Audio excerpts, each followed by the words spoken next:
រឿងប្រាច់ខ្លាចជាទេវតាគុណនៃការផ្សព្វផ្សាយកុសលដល់ប្រែត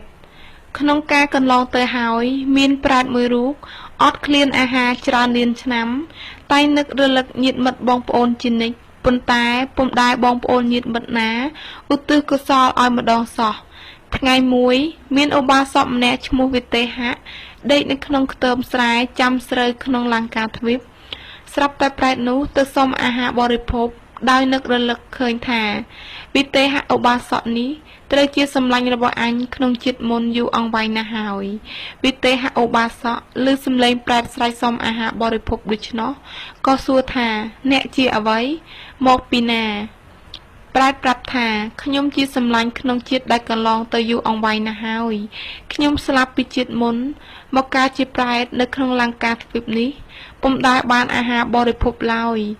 ញាតិមិត្តបងប្អូនទាំងឡាយគេមិនដែលឧទ្ទិសផលដល់ខ្ញុំម្ដងសោះបានជាខ្ញុំមកសុំអាហាររបស់សម្លាញ់បរិភោគវិទេហៈឧបាសកឮដូច្នោះមានចិត្តអាណិតពន់ពេកទើបហៅប្រែតឲ្យឡើងលើខ្ទមយកបាយមកឲ្យប្រែតស៊ីប្រែតឃើញឧបាសកយកបាយមកដូច្នោះហើយក៏និយាយថាមនាសម្លាញ់បើអាណិតខ្ញុំអ្នកចូលយកផាត់ទៅថ្វាយដល់ព្រះសង្ឃហើយឧទ្ទិសផលឲ្យខ្ញុំទៅខ្ញុំទទួលបរិភោគបាន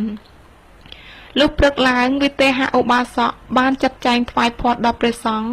ឧទ្ទិសផលបញ្ជូនទៅឲ្យប្រែតនោះការបរិភោគអាហារទឹកឆ្អែតស្កប់ស្កល់ប៉ុន្តែនៅខ្វះសម្ពុតស្លៀកទៀតក៏ដើរទៅឈរបង្ហាញខ្លួនដល់វិទេហៈឧបាសកនិយាយសុំសម្ពុតអាវស្លៀកពាក់វិទេហៈស្រែកប្រាប់ថាបើអ្នកខ្វះសម្ពុតខ្ញុំមានសម្ពុតកំពល់3អ្នកមកយកទៅស្លៀកចោះប្រែតនិយាយថាឲ្យខ្ញុំយ៉ាងនឹងមិនបានទេចូលសម្លាញ់យកទៅប្រគេនព្រះសង្ឃដូចមុនទៅខ្ញុំទទួលបាន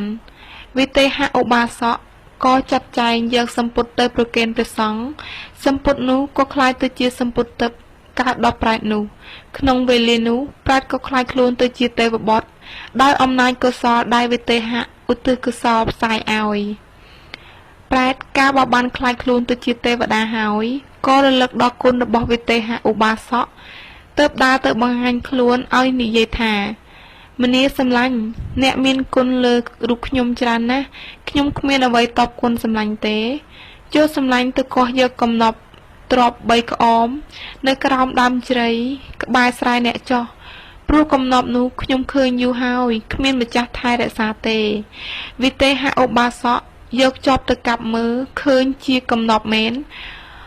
ក៏ទៅក្រាបទូលដល់ព្រះជារបស់ខ្លួនព្រះជាបានចាត់ចែង